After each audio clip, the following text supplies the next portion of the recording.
Have you ever wondered or been nervous about answering the question, why is there a gap on your resume? Then you are in luck because today I'm helping you answer that question, answer it with confidence, and be ready for that question in your next interview.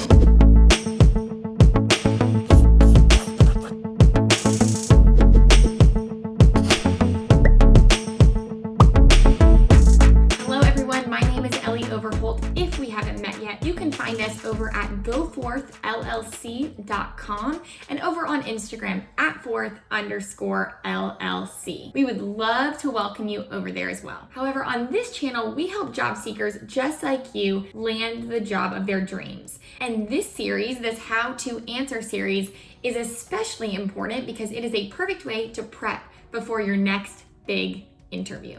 Be sure to hang to the end as well, where we are going to share an example, a snippet for you to copy and paste, screenshot, write down your notes of an example exact template of how you could answer that question. So let's get right into it. You're in an interview, you're sweating it out, you're nervous, and your interviewer asks you, why is there a gap on your resume from this date to this date? The first thing I feel that I need to say, and probably the most important, is absolutely never lie about the answer to that question. Don't make something up. Don't fabricate the truth, really. You need to be honest about why there is a gap and what it is that you were indeed doing. The second thing that is just as important to mention and really goes along with the first is I need everyone to answer that question positively. Meaning, do not sound embarrassed. Do not sound ashamed. Do not pity whatever the experience was, because truthfully, many times interviewers just want to know what you are doing. And so if you bring a negative light on it, and if you have embarrassed feelings, then they are going to wonder why, and oh yeah, that is bad, or oh yeah, I don't like the answer that they're giving, right?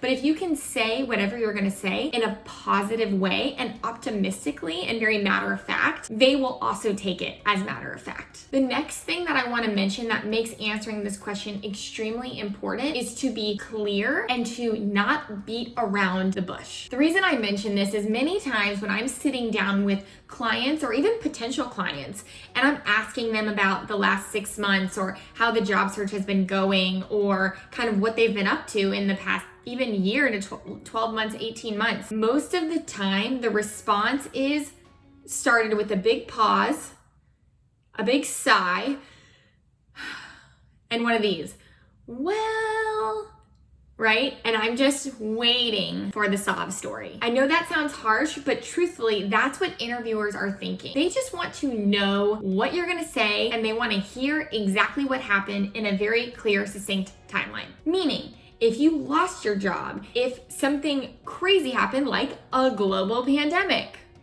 wink, wink.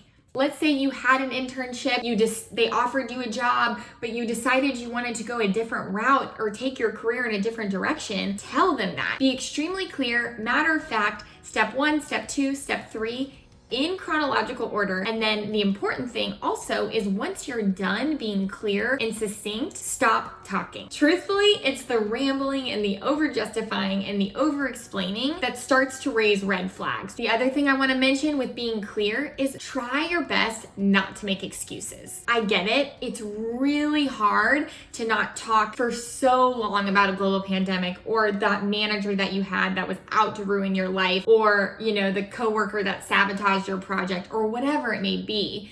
But it is going to be so much more beneficial to you when you take ownership. Employers love ownership. When you take ownership for your role in whatever has been going on, and you just succinctly explain it as matter of fact and move on. The last thing that I want to be clear, and this is kind of the cherry on top, this is what's going to take you the most time to kind of dive into, dig deeper, and figure out what your response is for this. But I want you to explain what you learned, how you grew, and what you did with your time productively during that break in your resume. Even if it wasn't a formal job, even if you spent time volunteering, even if you went back to school, even if you had to help a sick family member at home, you were a caregiver, you had an opportunity to travel and learn for an extended period of time. Whatever it is you did, I want you to explain that And I want you to talk about what you learned. Even if you were let go from your previous company and the role that you took was in the service industry, as an example, because you needed to make money to put food on the table, that is perfectly fine. And truthfully, that's a lot better than sitting on your couch for 6 months, right?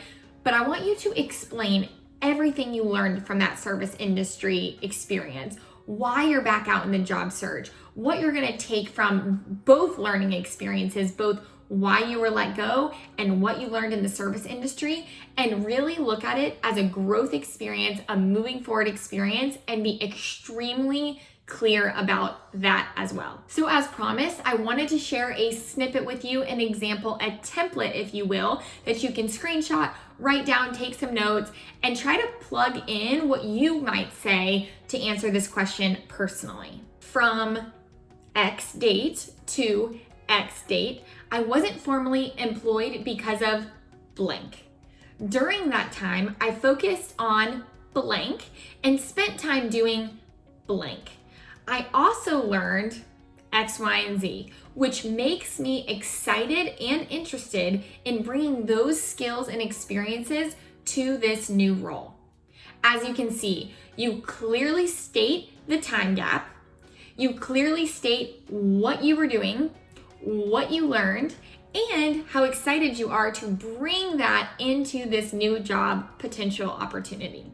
Was this helpful? It's not as scary as one may think, and in fact, when you can have confidence talking about it, that is going to ease your nerves going into your interview and will overall provide a better interview experience for yourself and for the person on the other side of the table. That's all we've got for you today. This is part of our How to Answer series. So if you haven't checked it out yet, we have an entire list of commonly asked questions where we have provided similar advice telling you how to answer these questions with examples. So check out that playlist if you haven't already, and send these videos to a fellow job seeker that you know and love. Maybe your siblings, your cousins, your friends, your parents are in the job search.